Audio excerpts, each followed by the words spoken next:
everyone. Sheila Butler with Successful Women Talk. I want to say thank you so much for joining me today. And on the show today, I have guest Dr. Sharon Melnick. Now, she is a business psychologist that's dedicated to helping professionals get out of their own way. And we all know that we get in our own way, so this is going to be a fun talk. She is the author of a new book called Success Under Stress, Powerful Tools for Staying Calm, Confident, and Productive when the pressure is on. This is a great, great read. We'll talk a little bit more about the book in just a minute, but let's say hi first to Sharon. Thrilled to be here, Sheila. Thank you so much. I appreciate you joining me today. Like I told you before we started recording real quickly, I've seen some of your interviews. I'm in the midst of reading your book. I have not finished it yet, but for good reason. It is a good book. So I appreciate your time. Absolutely. So let's talk a little bit. Very first question I usually ask is, tell us a little bit about yourself, your background, and kind of how that got you to where you are today, the coaching, training that you do, and eventually to what led you to writing the book. Yeah, sure. Well, I'm a psychologist by training, and I started off by doing 10 years of research at Harvard Medical School. The research, interestingly enough, was on intergenerational issues, what you take with you from your own kind of childhood into your parenting in the next generation. And I started working with parents to help them break that intergenerational cycle. And at a certain point, I heard from parents, oh, I don't just do this with my child. I do this everywhere in my life. My business partner, my clients, my direct reports, whoever it is. So that's when I really realized I knew something about kind of, how talented and successful people get in their own way. And then about 5 years ago, when the whole economy turned, of course, I was asked to give my first talk on success under stress.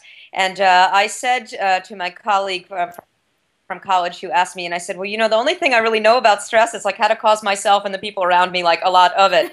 And he was like, no, but you know how to, help people change their thoughts and keep confident when the chips are down. And you have all these secret ninja weapon techniques to, calm when you're frustrated, or to get back to sleep at night, or to be energized when you're foggy and all of that. And he's like, and of course, everyone around us is snapping and irritable and depressed. So we need tools to deal with difficult people. And you teach all those skills. So that's success under stress. And I thought, well, now you just saved me $10,000 in branding. So thank you so much. And I've, really been speaking to people both about kind of getting out of your own way, because that causes you stress, as well as just how to be effective in these times of the new normal when we're all up to here. Yeah, and I love that when you start talking about, we're stressed. We're all stressed. For many different reasons. And I know men are stressed too, but with women, we have that, it almost seems like that extra layer of stress, because not only we're trying to find that work-life rhythm, and we have got children and family. We want to be successful, but we also want to be good moms. It's tough. That's right. We want it all. Yeah. We want it all. And I think you can have it all, and I think you do too, but you have to have the tools to figure out how to make that, to have that rhythm. That's right. So let's talk a little bit about that. Why are we such a stressed society, and what can we do to become more balanced? I don't even like balance, more in rhythm, so that we can live lives where we're not wanting to pull our hair out every day.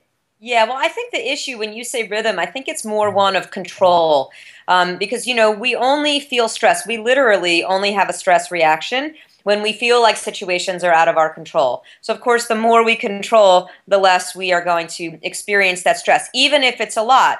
Even if you're like the average business professional who has 30 to 100 projects on their plate and gets interrupted 7 times an hour and has 8 screens open at any time, or like the 70 million of us Americans who are too wound up to sleep through the night. So the more you have control over situations, and we can talk about how to do that, really the less you'll feel stressed, and the more you'll feel like, okay, this is a lot, but I can handle it. And you're not talking about being a controlling person. You're talking more about controlling all those factors that maybe get us on this, I think, the treadmill of not being able to get off and being too stressed.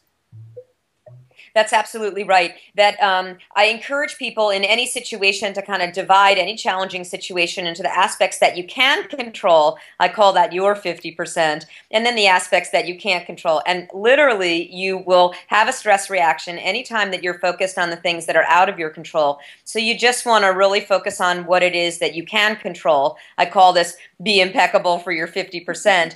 And, a lot of times people think like, oh, well, I don't know when I'm going to get my next client, or I can't help if people interrupt me, or, they really think that matters are out of their control. But when you have the techniques that I wrote in the book, it takes all those things that seem out of your control it brings them within your control, and then you feel like I have the ability to create the success that I want, no matter what's going on around me. Exactly. I love that. So we talked a bit about, you mentioned the whole being impeccable with your 50%.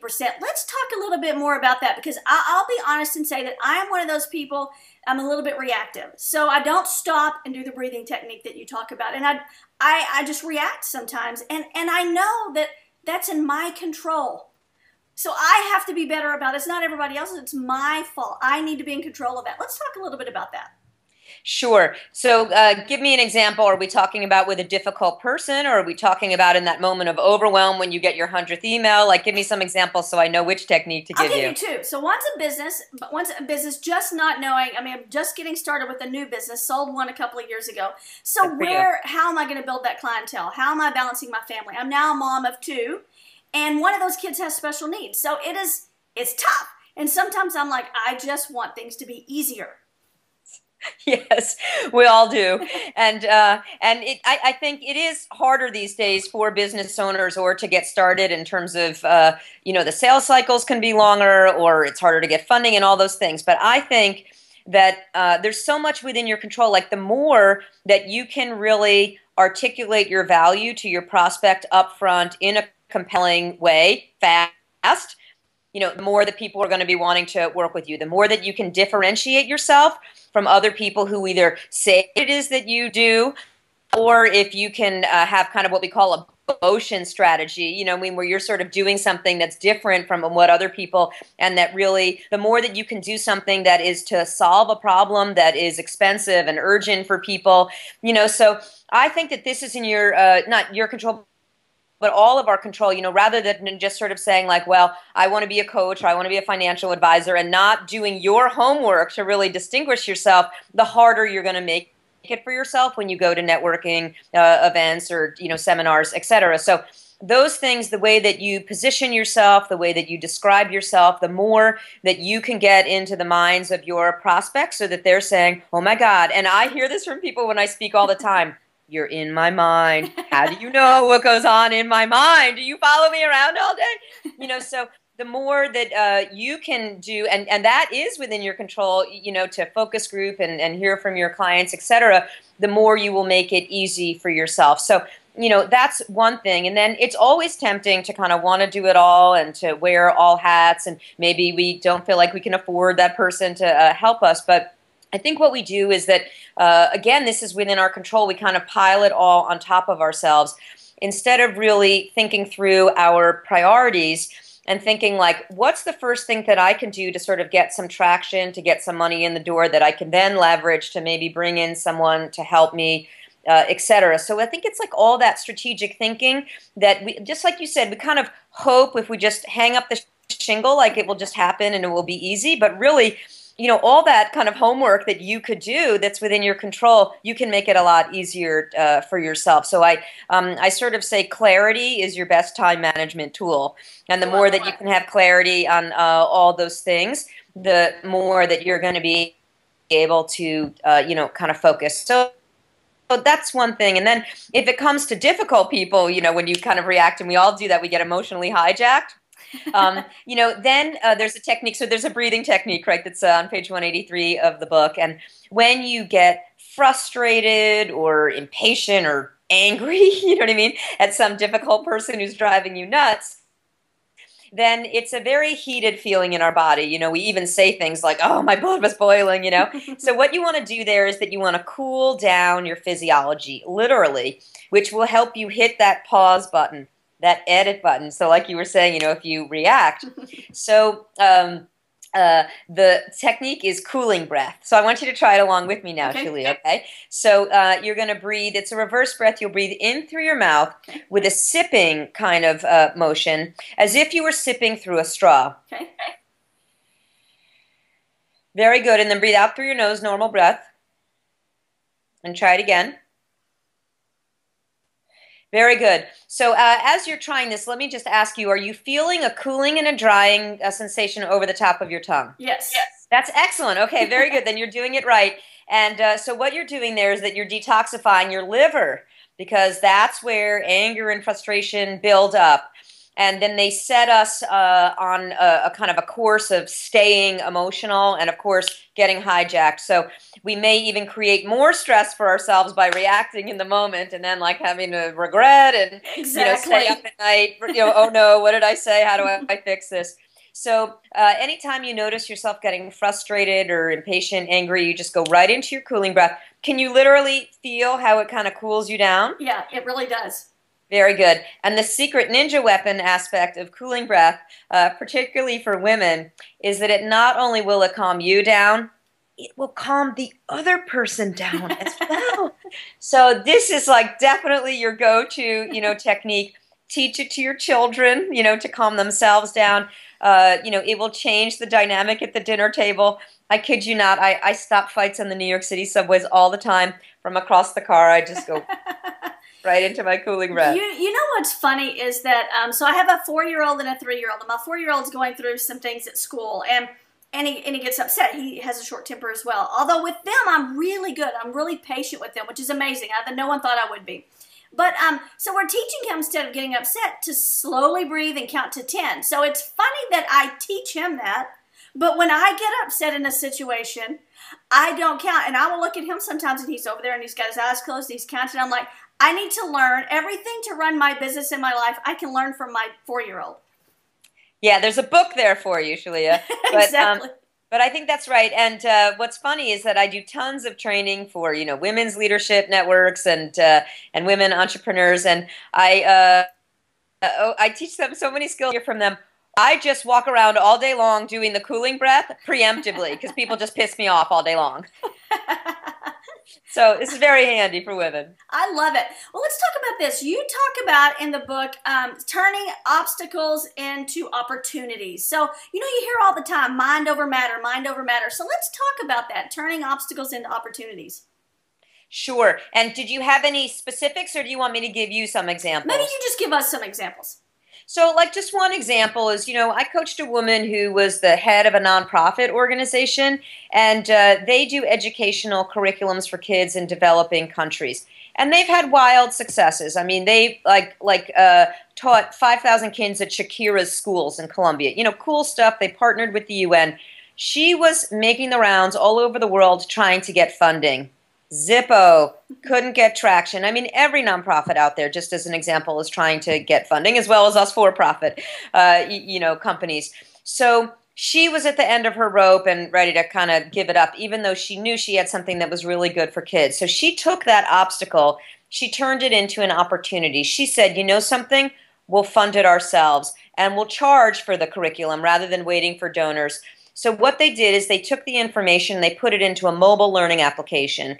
And now she's partnering with companies and governments all over the world, and actually telecom companies who are the ones that have the mobile phones. And so they've taken the curriculum. It's in, daily texts to women and to children. There are already, tens of thousands of women and children around the world. And every time a woman downloads it, they get like a little tick, you know what I mean, a little, and pennies on the dollar. But, hey, when it's thousands and thousands of people on a daily basis, it's adding up. So they are funding themselves. They took something that was an obstacle, and now it's win, win, win. They win, the governments win, the women and and the children win. So if there's anything like that, anytime if you can kind of take a situation and try to totally turn it on its head. Here's another example, and this one I give in the book, is that there was a woman who was a salesperson at a pharmaceutical company. She was passed over for promotion, very demoralized because she was really good at what she did. And she was like, I'm out of here. But we talked and we said, something? Let's take this situation and see about what's in it for you. And she decided, with all the stress, I've gained a lot of weight over the last few years. I'm not really doing any of my fitness activities. So I'm going to stay at this organization I'm going to give it a certain amount of time. And I'm going to keep my company car, I'm going to keep my schedule and my contacts, and I'm just going to almost like use them to get back into my fitness regime. So I'm going to make my meals in the morning, I'm going to like work out because everything's like stable. And she did that. She was promoted 4 months later, right? And she lost 30 pounds. She was like totally like energetic, and she was like having the best numbers of her life. And it was all because she stopped sort of resenting them and feeling like it was an obstacle. And she just, turned it around and said, what's in it for me here? And it's almost like she created a win-win. It was win for the company, it was win for her. So those are just some examples of there's always things that you could do even when it seems stuck. I love that because, it is true sometimes if we just change the script.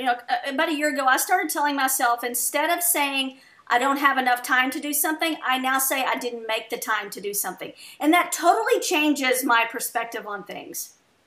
And it makes you feel in control because when you say don't have time, again, immediate stress response because it's like, oh, I don't have control. I agree. A lot of people say if you want to be productive, get the newest iPhone app or whatever. And I don't believe that tools are what make us productive. So what can we do to get out of our own way to help us with productivity?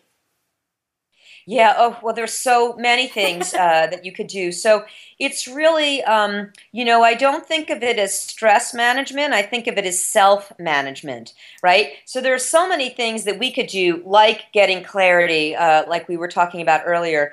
And another thing that I think is very important is to know if we are getting in the way of our own productivity, right? If we're sort of self-imposing stress. And I know a lot of us, we feel so overwhelmed. We feel like we don't have the time to make for things that are important. And then we put things off that maybe are important, right? Really the most important things. And then that procrastination or whatever you want to call it, things build up and then we're not seeing the results that we want. And then we're sort of in a negative cycle. And then we feel frustrated and stuck. And stressed. And we wish that things were different, just, like you were saying. And again, there's so much that you can do to control there. So one of the things that I think is very important is to understand the reasons why you might not be taking action on the things that are the most important. Because most of us just tell ourselves, oh, I didn't have time, or, something that's kind of vague, but it's not really showing all the self-awareness that would be helpful for you. So I've actually come up with these 10 types of action blockers. And you can see when I'll go through, you want me to go through a couple please. examples? Yeah, I would love it. And so when we do this, you'll see that each of the types is very, very different. And the solution would be very different according to your type. So I think rather than just think, oh, I'm overwhelmed, or oh, I'm lazy, or why does it look so easy for Shalia? She gets so much done, and I feel like I'm plodding along here. You know what I mean? Rather than saying that, it's like just know what your action blocker type is and then get the solutions that are customized. So let me give you some examples. Okay. So, there could just be the classic, which is the avoider, right? Okay. So the avoider is just someone who, when it comes to writing that marketing piece or really reaching out to that big contact or whatever it is, it's just, I don't feel like it right now, or the proverbial tomorrow, right? I'll do it tomorrow. Right. And so whatever it is, it's usually too fill in the blank, fill in the blank. Too hard, too complicated, too boring, too this, too that, and I don't feel like it, right? So that would be sort of the classic avoider. And if you're an avoider, then what you really need to learn is you need to know how to motivate yourself and how to get yourself to be able to get started even if you don't feel like it. Or maybe you need to figure out how to take yourself out of the equation. And if you're the bottleneck, then let someone else do it, or change your business model so that you partner with someone who's good at that, so you're not the bottleneck, etc. So Great. that if you're an avoider, it's more like you need to be able to deal with your own kind of energy state and motivational state. Now that would be very different from someone, let's say, who's a perfectionist, right? So let's say you're a perfectionist, so you're not avoiding at all. In fact, you're doing things over and over and over and over again. If you have an assistant, you're driving them nuts, when you're trying to micromanage the whole situation. So for you, you need a totally different solution. Like, you really need to be much more objective about when something's good enough to send out. It's really a confidence issue on some level for you because you're trying to control what other people are going to think about you by only sending it out once it's perfect. You're needing their approval on some level.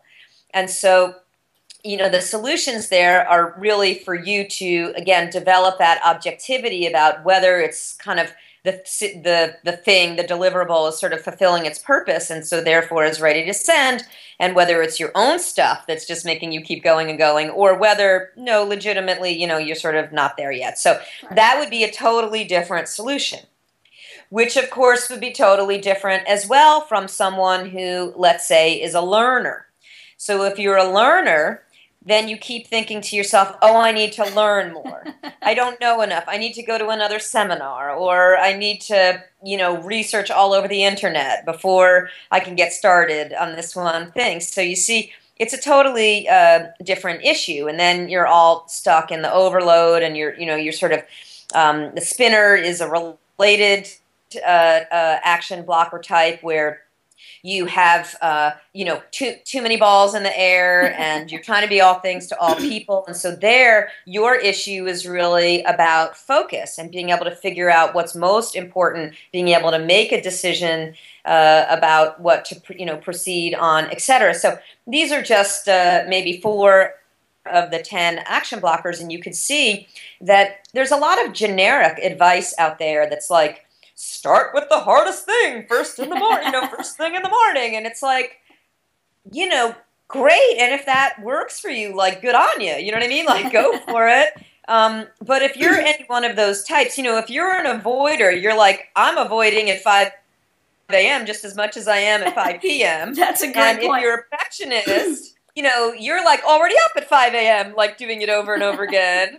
And, if you're a spinner, you're up at 5, looking at all your projects and going, which one should I do? Which one? And starting on one and then not finishing it, and starting on one, not finishing. It's like, this isn't really very helpful advice for you.